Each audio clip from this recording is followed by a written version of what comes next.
All this technology is beautiful. I just have to know how to use it. So I'm going to speed through some of these slides because we have cases that we want to talk about and also the question and answer. But I think it's important to establish why this is important, why this is an emerging field, and really looking at how this can also inform how we approach psychology and mental health with other marginalized groups.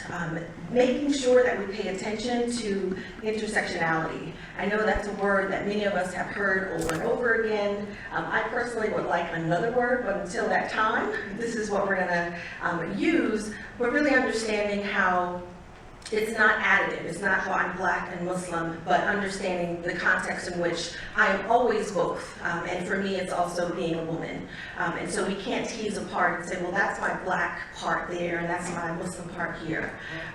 So American Muslims, and again, this is some statistics to lay the groundwork, 3 to 8 million, I think everybody knows there's really no good way to gauge how large the community is, but around 6 million is a good approximate number.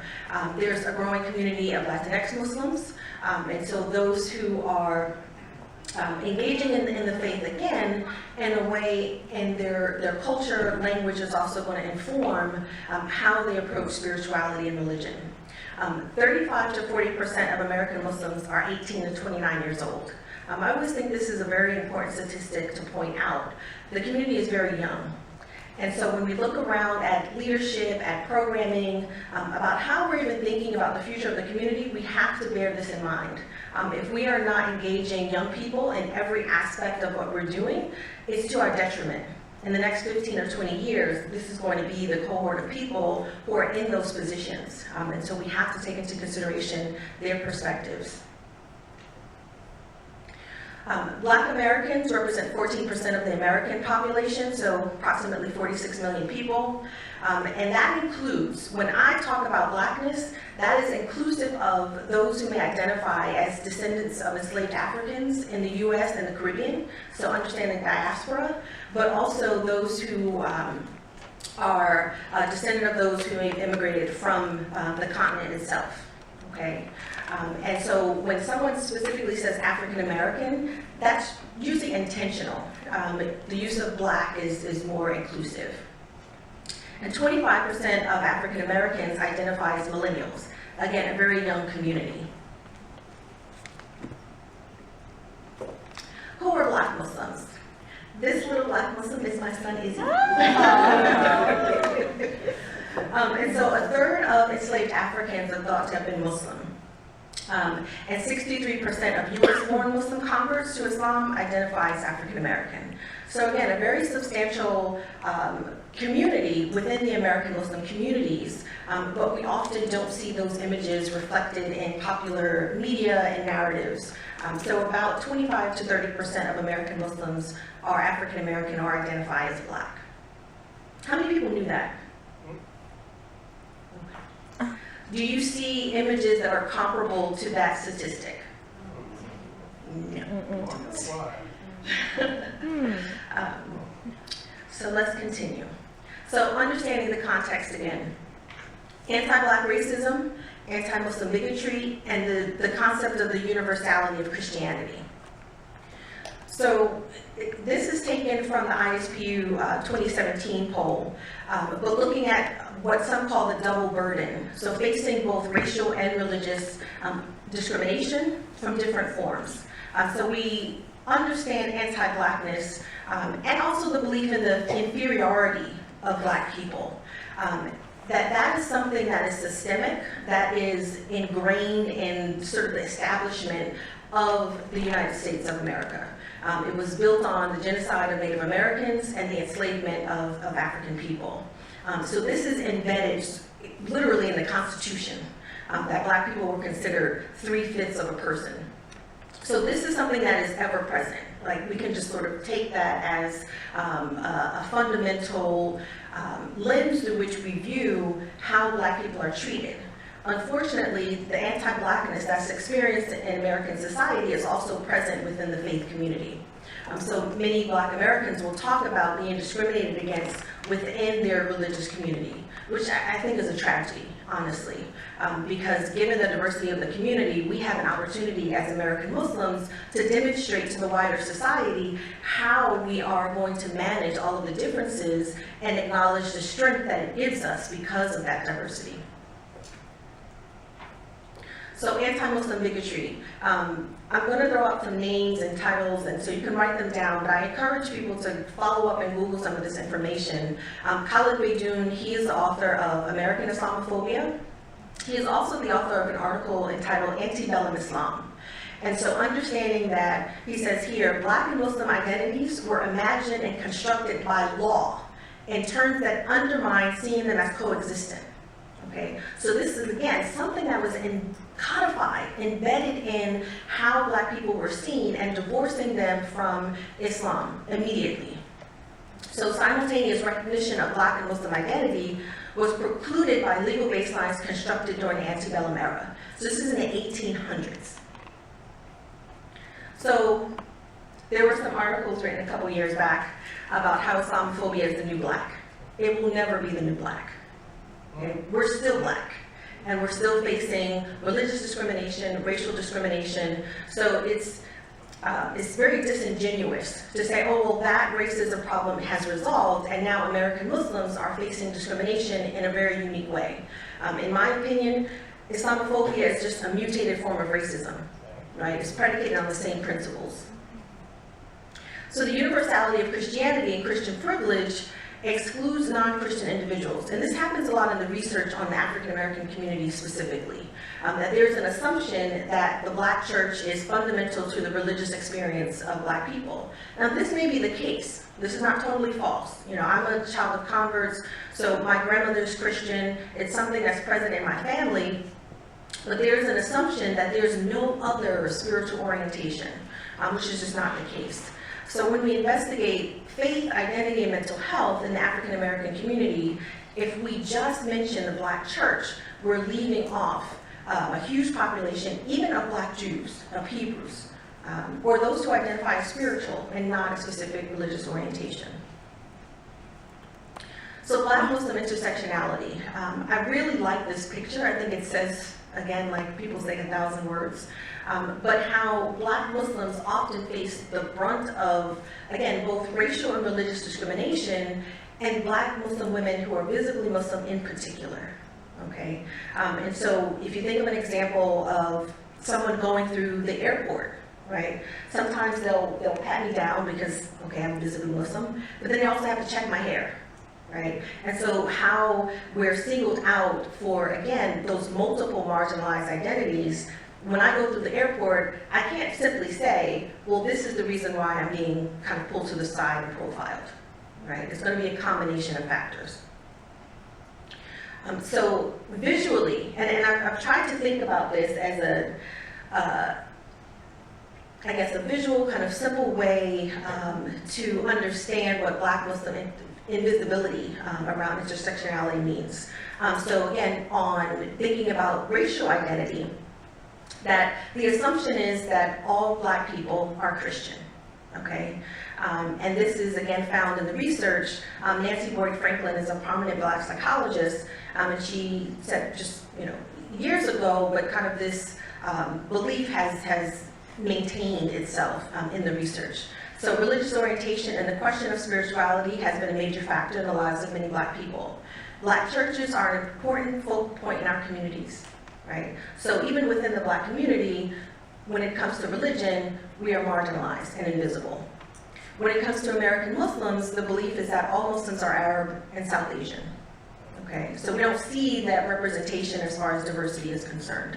And it also looks foreign, immigrant, Arabic speaking, and that Arab and Muslim are used synonymously and interchangeably. So I would challenge people not to do that, because many Arabs are in fact Christian. And when we use that interchangeably, we start to, and this is already the case, that Muslims have become racialized, but we reinforce that idea, right? So when someone says like, oh, well, it's so great to have, South Asian, Arab, and Muslims. Well, hey, wait a second. What did we just do there, right? And so we want to be careful about our language. Okay. So I explained this. I don't like to read to people. And to depict what this intersectional invisibility means, so that you're a marginalized member of a marginalized community, okay? And so where does that leave you when you're not depicted in any one particular group, and that has implications for belonging? And this is an author, Muna Meyer, and I believe this quote really kind of captures some of the internal tensions and struggles that Black Muslims face, challenging that invisibility. So a battle within one's own community to be seen and respected, as well as a battle to resist targeted state and vigilante violence. So how are we to understand ourselves in our social locations if being Muslim, again, precludes being Black, which cannot be reconciled with being an American subject? Okay. So what does this look like? Do people remember this image? Okay. And she looked like she's just living her life. But she's on her way to the mosque. I believe this was in Texas. And this image, I mean, it's chilling, right? This image of this man following her with this weapon. It also looks like this. Robert Doggart, Islamabad, New York. He was being monitored by the FBI and had a plan to slaughter every member of that community in upstate, a predominantly Black Muslim community. Okay, detailing like down to he will kill children with a machete. Right? How many people heard about this case? A few. Okay. It also looks like this: Black Muslims being involved in the Black Lives Matter movement, but often what you hear as far as a headline is Muslims are allies in the Black Lives Matter movement. Wait a second. What did we just do there? Right? There are Black Muslims who are also at the forefront of this movement, but we often skip over, right? And I'm talking we generally, American Muslims, skip over Black Muslims and say, well, we have to show solidarity with the Black community. We are the Black community, right? So if anti-Blackness is preventing American Muslims from demonstrating solidarity first with their co-religionists, Black Christians are gonna look at you like, hey, wait a second, because my cousin Kameelah just told me about y'all, and how y'all don't show up, right? So it looks very hypocritical. It also looks like Osama Rahim being murdered in 2015 in Boston, right? Again, profiled, again, religiously, racially, and these were some of the comments that I found. The only Black thugs matter mob is trying to get all outraged about Osama Rahim. I say hats off to the FBI and police, one less terrorist. Right? If your name is Osama and you're brandishing a weapon, you ought to be shot dead. Right? But this is not the image that most people have in their minds of a Black Muslim. Right? And so that also kind of just went kind of under the radar. A lot of people didn't hear about this. And then, I'll briefly mention in December 2016, the controversy over the comments made by Sheikh Hamza Youssef, saying that the biggest crisis facing the African American community in the US is not racism, it's a breakdown of the Black family. Right? So this is harkening back to stereotypes about the dysfunction of the Black family from the 1960s, the Moynihan Report. Okay? So Black Muslim families, now, so I showed you some images of how we're targeted because of those identities, but Black Muslims also look like this, right? Ilhan Omar, right? State representative from Minnesota. This is a friend of mine, Kameelah Abiade, whose grandparents are Filipino, okay? So now we have to extend our imaginations to include a substantial number of people who are also members of this community. It looks like this. Who is it? It's Zarina, Halim's lovely wife. This is a couple of years ago. It also looks like this. Sister Precious Muhammad is a historian. Just brilliant, fantastic person. It also looks like this. 4 generations of Muslim women. That's my family. Okay. 3 grandchildren, stepchildren, I mean, you name it. My parents are in the picture. Black Muslims look like this. Okay. another activist and friend of mine, Azza, she's Sudanese. Black Muslims look like this, American Muslims. So what is the Black Muslim psychology? So it's grounded in the experiences, strengths, perspective, racial and social cultural identity, and spiritual orientation of those who identify as Muslim and of Black or African descent. Okay.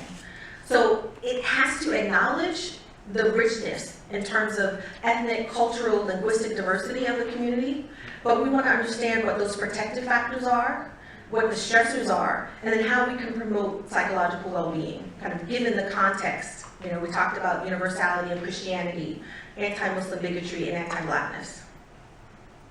Okay, some of the core concepts, and Dr. Vieux will talk about negressence. We're looking at the cycle of socialization and liberation. Again, I encourage you to write these down because there's implications, I think, for understanding the psychology of those who are in the US considered a minority, but we're actually the global majority. So understanding intersectional invisibility, liberatory consciousness, okay? What does it mean? And people use the term young woke, right? Another term I wish we had a substitute for at this point. But how do we get to a point where we're thinking about, in all of our actions, how we integrate religion and faith and the imperative for justice, right, in our daily activities? Not that it's something that we protest on the weekends, right, but in our daily interactions, we're thinking about freedom and liberation. Understanding intergenerational trauma, especially for those who are descendants of enslaved Africans. Looking at negressence, which is a Black racial identity development model. And also racial trauma, how we are impacted by oppression and colonization. Okay, so I'm not going to go into depth about this, but again, I encourage you to write this down, the negressence model. But understanding that the internalization of a positive view of Blackness, this is William Cross, the psychologist, helps provide a sense of purpose, right? Defends the person from negative psychological stress, and also a way to understand interactions with other people. And so when I get comments like, oh, well, you're laying on your Blackness a little too thick, someone has actually said that. I said, well, then I'm doing my job, right? Because that positive view of who I am as a racial minority helps me understand and navigate the world, right? It helps me become resilient. So that has to be a part of understanding my psychology and mental health. Faith and mental health, see, you know your squad is pretty lit, right? When you can start citing them in your presentations. Right? So Dr. Halim Naeem here, I think, was the first dissertation on African American. I like you mean it now. You see, I'm trying to get it right, so I'm like, okay. See, now I'm going to botch it because you know, I feel like I'm on the spot. But the first dissertation focusing specifically on African American Sunni Muslims. Okay, the first, and this was in 2014. This was 4 years ago, and it was the first dissertation, okay, in psychology. So what he says is that religiosity functions on two planes, that being Black and having a marginalized social experience in the society is one, and that there are influences that come from the individual. So even understanding personal temperament and vulnerabilities, that also affects religiosity. Again, we can't divorce who we are as Muslims from who we are as Black people. Right? In fact, having a good sense of belonging in a faith community has been one of the strongest protective factors for Black people across the centuries.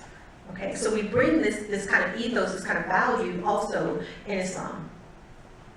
The cycle of socialization, again, I'm just putting up the visual so you can write it down, but at the core of this, Dr. Harold talks about fear, ignorance, confusion, and insecurity being a fundamental part of how especially minorities are socialized, okay?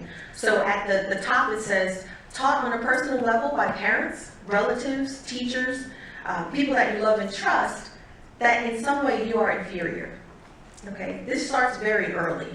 So imagine the intentionality that Black Muslim parents have to approach their children with just to combat all of those things that from birth says you are unworthy, you are inferior, you have no value, okay?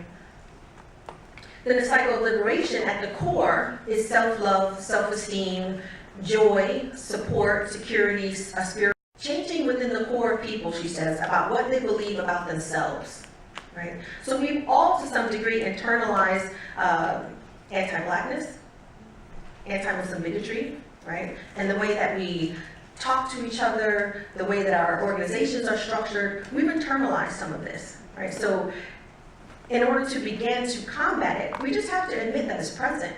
You know, people are so reluctant to say, oh, you know, it's one ummah, and come on, y'all, right? When we get down to it, we still have those divisions. And we can just acknowledge that they exist, and now what's the next step? And that's just a blown up image. And so the way that I have approached this with Muslim Wellness Foundation is the establishment of the Black Muslim Psychology Conference. The first conference was one day at the University of Pennsylvania. It just so happened that it was the first Friday of Ramadan that year, and it was also the 105th anniversary of Juneteenth, right? Which is a holiday celebrated by African Americans, kind of commemorating emancipation from slavery in 1865. We've also started a Black Muslim mental health and healing initiative called the Deeply Rooted Project. And again, this is looking at all of those aspects that I mentioned around Black Muslim psychology. How do we center those who are trying to integrate an understanding of themselves as racial beings, as religious beings, and, you know, adding in gender and other kind of diversity characteristics. But this has to be intimidating, but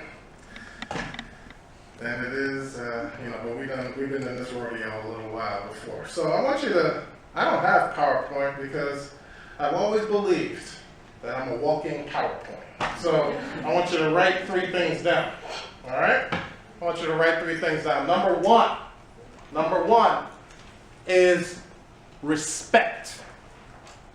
Write down respect. Number 2, you're gonna write down reconciliation, okay? Reconciliation, reconcile. Number 3, you're gonna write down resiliency, okay? They're gonna try and take me off the stage a little before I want to get off, but that's okay. I can put magic into 5 or 10 minutes. But I want you to have those things down, because every time I speak and say something, Kameelah will tell you, every time I say something and speak, and then people don't get the handouts, they'll be like, oh my God, where is it? After the session. I'm just telling you to put it down. You might want to save the paper because it's going to guide what we have here. Are you ready? Bring it. No, say it like you mean it. Are you ready? Bring it. You want me to bring it? Bring it. Because I can bring it. Bring I'm it. in the state of peace. I'm in the United States Institute of Peace. Are we here? Bring it. Oh, I'm about to, okay, shit, they want me to bring it. All right, so number one, why did I say respect? Okay, all right, so you've heard these 2 people talk about the anti-Blackness and the demeaning and belittling of Black people, of people who look like me, right? Okay, well, let's be simple and plain. As our ancestors, as our activists and our spiritual and our genealogical ancestors have said, we made it okay for everyone in here to be Muslim. Don't you ever forget it. We did. People who look like me. We were here before. We went through every type of torture, every type of oppression, every type of anything that you're just beginning, many of you, to look at after, 2001, the buildings went down, all that stuff, right? We went through it. And all you are seeing right now, all you are seeing is a derivative. All you're seeing is a mutation, a remanifestation of the hatred that some groups of people have towards other people, people who look different. Don't forget, that goes into respect. That we made it okay for you to be Muslim here. Don't forget. Okay? That's one. That's why you respect it. People here, people here die for this religion. made sacrifices a lot of people that sit around and just go us today wouldn't make for this religion. Straight up. But yet, we're told, verbally and non-verbally, that we haven't contributed anything to this movement, right? That we haven't contributed anything to Islam. That we haven't given anything to the Muslims worldwide. I had an idiot tell me one time that he did not believe that there were any scholars, any sheikhs in the continent of Africa. Idiots. Okay? No, but see, the thing is, if you go through Islamic school, and I've been through a lot of them, if you go through the weekend, and I've been to weekend schools, you know, the Sunday schools that's trying to be all Sundays and stuff. You know, you go through that crap, okay? They will tell you verbally and non-verbally that people like you don't exist. They don't talk about the Honorable Elijah Muhammad. They stutter when they say, honorable. They don't talk about the New Guinness Book of Record holder of the largest conversion in the world. His son, Imam W.D. Muhammad. They don't even talk about people getting us, Noble Drew Ali, Marcus Garvey, people. You don't understand the mentality, the oppression, and the lowness of people who looked like us before even becoming Muslim. Come on now, 4, 5, 6, 7 friends in middle school and high school talk to some of our kids right now and they want to blow their brains off. Right? You're only getting a taste. Deportation, going back to the country, we've been deported to jail for centuries. And so you got some sheikh or imam or whoever coming up in front of a bunch of people who don't look like us, who don't have our experience, and start talking about, idiotically, our experience. Okay, look, everybody's up for it. I'm not knocking a certain person or what have you, but don't talk about crap you don't know what the hell you're talking about, okay? Am I being too real for you, or would you like me to be a little more academic? What do you want, Samira? What would you like? You don't care? Okay, you go for it? Okay. Keep it real. Keep it real? Like 100 or 80 or 90 or? 180. 100? Oh boy, I don't know if you want that. They only get 99. They only get 99. Keep it at 100? Okay, keep it 100. But you know what I mean. Alright? So you got a bunch of people and they're sitting there clapping like, oh yeah. And we're internally, I'm giving them the finger. And I should. Because too many people died, and too many people sacrificed, and too many people lost lives to make it okay for some people to even be here sitting talking. So you're going to respect. I'm not just a Muslim leader. I'm not just a mental health Muslim leader for the Black Muslim community. What did I get introduced as?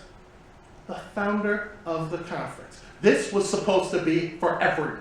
I see myself, I see our people as worldwide leaders, as front runners. I don't see somebody with a bit different background inherently above anymore, which goes into the later points of what did I say? Reconciliation. What did I say? What was the second one? What was the second one? Reconciliation and resiliency. Oh yeah, that. Okay, good. So there you go. I said reconciliation second, right? Yes. Okay, just keeping me on tap. I got ADD. So anyway, so excuse me. You can't reconcile. You can't if you want this to connect or those things to connect and make it relevant, because you might be trying to turn some wheels inside, right? And see, why does this matter in my life? I mean, I might see 2 or 3 Black Muslims during iftar in Ramadan a year, right? Why does this matter to me? because we're going through it. We're going through Islamophobia, right? We're going to tell you why, but before you even value anything, you have to respect it. Right? Is there anything that you value that you don't have some level of respect for? Damn, your phone, your computer, those tablets that you have. You have to respect some level of competency that went into making the product, or you wouldn't have paid your money to buy it. So if you don't believe that our experience and us making things okay for you to be Muslim here, historically and currently, some of the laws that you even argue, that are even argued for civil rights, you couldn't have the argument if certain people didn't die for it. So if we don't respect something, okay, we're not going to be able to take the next step. So respect is central. Are we clear? We're going to start respecting people. Like not the subconscious, like, oh, okay, I'm going to be cool with you, inshallah. You're a cool Muslim, you know, for being black type of thing. No, I'm a cool Muslim, period. With a suit and tie. And I can hang with, I've been overseas. I've learned on the shoe. I hang with a lot of them people. Well, how much Arabic do you know? How much Quran can you read? You know? Because again, I'm gonna respect. You're gonna respect my time too. Respect the black man. No, all right. Anyway. Respect. Next one. So why respect? Why respect? Why did I say reconciliation or what's the next one? Reconciliation. I said reconciliation? And resilience. And I got two.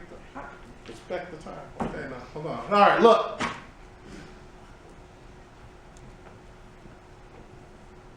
We have to, reconciliation is about reconnecting experiences. You have to reconcile that that what you're going through, if you're not black, and what black people have gone through is connected. We have to reconcile the division. We have to reconcile the disconnects because there's another thing I'm going to say, because I'm putting a lot of little pipe bombs. I don't know if the social media people here, but anyway, you're never going to get up from under this white supremacy without reconciling some basic things with our community. You'll never do it. Just telling you straight up. And if you think you can do it yourself, and you know you get in with enough politicians and all this other stuff, and take enough photos and all this, what have you. I'm not knocking the community. I'm just telling you experiences I've had. I've been on a lot of boards. I've been in just about a lot of things nationally. So this ain't my first rodeo. I know the young and pretty looks might fool you, like I'm a newbie, but I've been in the game for a second. And I know that the mentality of people is there is nothing that needs to be reconciled with a community that we don't respect.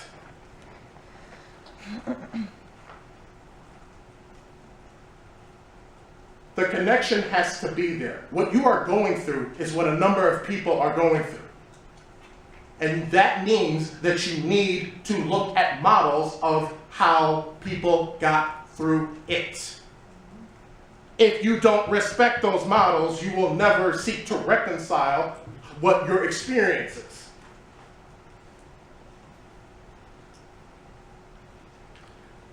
Reconciliation. Okay? So, do I want to say more about that? Nah. What's the last one I said? Resilience. Oh, this is the one. So you get the reconciliation thing, right? That we gotta come together and reconcile some crap that we've done to each other. Because you're gonna have to reconcile being Muslim as a community and treating people like crap. Because they don't look a certain way. Because in a certain moment, like the Prophet says, a believer ain't a believer when he's sinning. So deep down, you don't think somebody should get something. You don't think somebody deserves something. You don't think somebody deserves to be in your family, deserves to be a leader, deserves to have a certain amount of say. Then do look inside yourself, because there's probably a spiritual disease laying around. I'm gonna tell it, especially when I get to the resiliency. All right. So do know that if things are not reconciled, you will never get up from under this. I don't care how smart you are. I don't care how much money you have. If people don't want to free you, it doesn't matter what you have, because it's their money. It's their great money. It's their theories. It's their universities.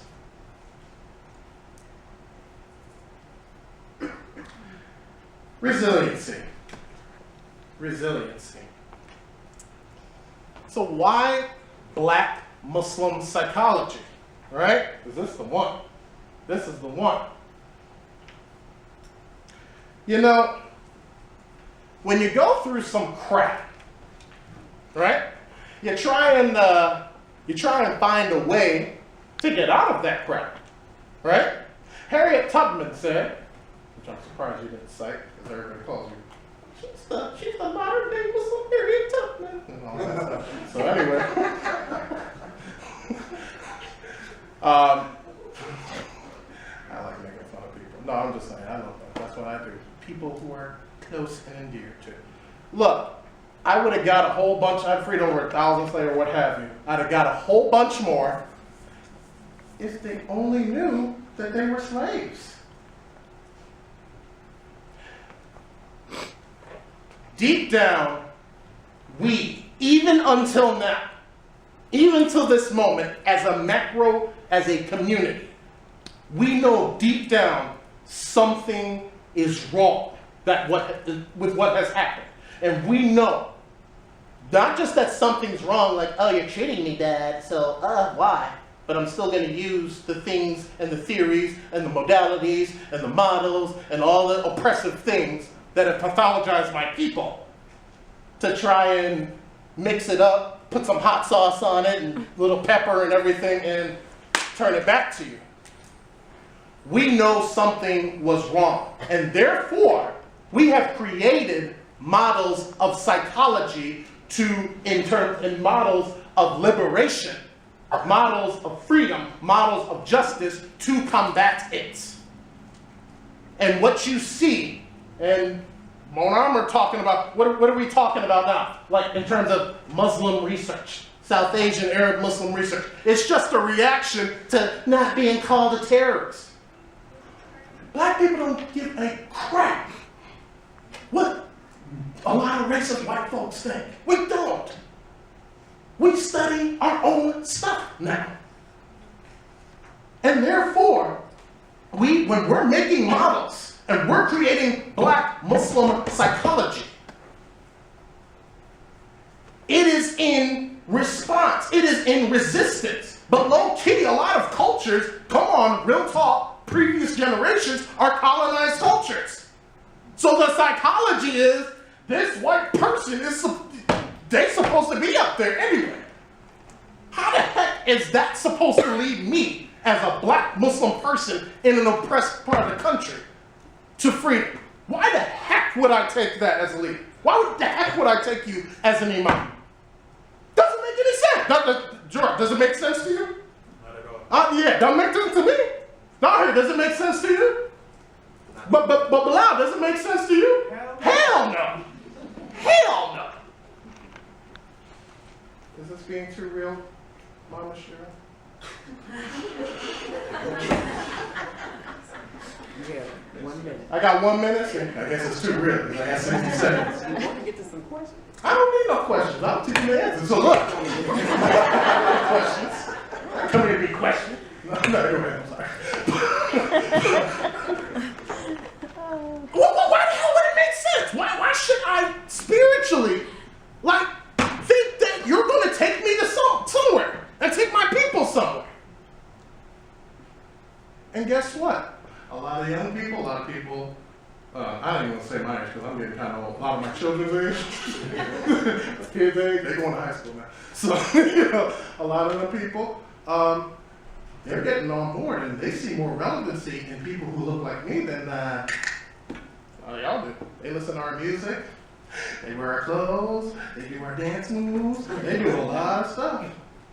And you're getting less and less relevant because they know and they understand that we are the front line, we are the trendsetters, and we are the pulse, the conscious pulse and the spiritual entertainers and movers and shakers of this world, even as small as we are. They understand that. And shoot, after Black Panther came out, shit. Black is, everybody want to be black now. And we get beat by the police. No, but I mean, it's a whole nother thing. And if we don't respect, reconcile, and make models that are resilient and respond to some of these issues, then you're going to stay under the ball. So I could go on a little bit more, but I'm going to tone it down and chill. I don't know if there's anything for questions.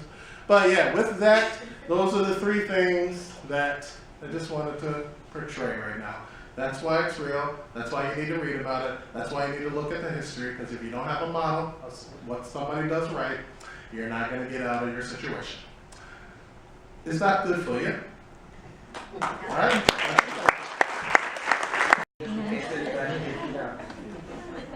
So I got props. So there, you went to another level. It lets you know that we have just scratched the surface. There's no way we could do this justice in an hour and a half. There's no way. You can't really do it justice in a day, 2 days, 3 days. I mean, you have the Black Muslim Psychology Conference coming up in July 20th to the 22nd. The 20th through the 22nd in Philadelphia. And so they can go to blackmuslimpsychology.org. Okay, everyone has that down? Because there, you're going to go into more depth. You're still just going to scratch the surface because we're talking about people who have been here over 400 years. Been Muslim here for over 400 years, in case some people didn't know. So just FYI for that. There are a few questions. I don't know how much time I have to go. About 5 minutes. 5 minutes. Okay, so that means you can succinctly address these questions. Were there any additional questions? I think these pretty much were for Dr. Kameelah. But I think everyone can probably address them. What do you identify as and why? Black or African American? How do you feel about your identity? Succinctly, when I elaborate on what we call like social location, I am a descendant of enslaved Africans in the U.S. and the Caribbean. I was born in Brooklyn, New York, to convert parents in a working class poor family. So again, when I talk about Blackness, it is inclusive of those diasporic experiences. So African American, at times in context, I'll use that. But in order to kind of elaborate fully, I am proud to call myself a descendant of enslaved Africans. These were incredibly resilient people who endured unimaginable horrors. And I'm able to sit here today because they prayed for me and they prayed for their descendants to be able to rise above it. Is there any other panelists like that? I'm black. Okay. I'm black. I'm a black American, academically black American, but I'm black.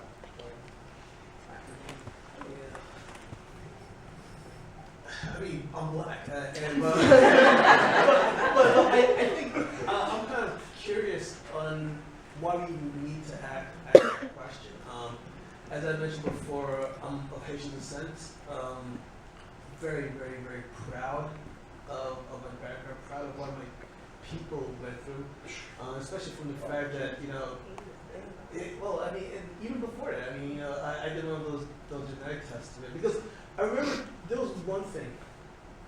I'm gonna be like, is a really important story. So when I actually made Shahada, I remember my parents had two distinct responses. My mom was a staunch Catholic, was like, oh my God, you're Muslim, all these things are going to be against you. My father was, okay, fine, you're Muslim, but our people were from West Africa. Our people, and literally, genetically, I can say, my grandparents Senegalese, Mali, and Angolan. And Senegalese, that's Muslim. So from my dad's perspective, it was like I was coming back to my roots. So I define myself. I don't let other people define me. That's just the way it goes. And Dr. Rahman, we didn't get a chance to hear No, you. I didn't get a chance. I apologize because Washington D.C. is terrible traffic.